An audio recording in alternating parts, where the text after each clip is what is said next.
Hello everyone, welcome to the channel, and in this video I'm going to show you how we will be able to fix or improve our lag in Grow a Garden on our device.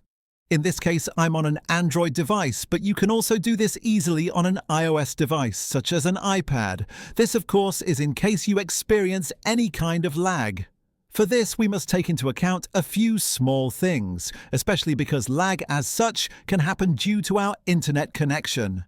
Our internet might be acting up a little bit, and that can cause this small problem.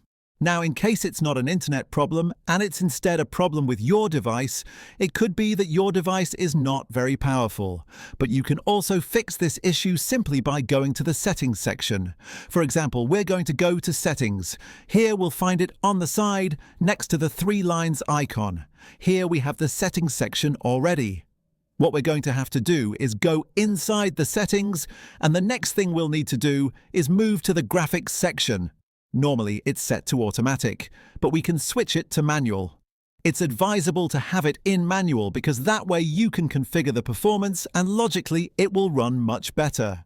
Even though I'm on a Samsung Tab S8, as you can see, when I lower the graphics, I get a noticeable performance improvement. If we leave the graphics on high or maximum, for example, the device doesn't perform too badly, but you can still see a slight lag during gameplay, so this is something you can do to improve your lag and fix it without any kind of restriction. Well, if you liked the video, I hope you leave a like and subscribe to the channel.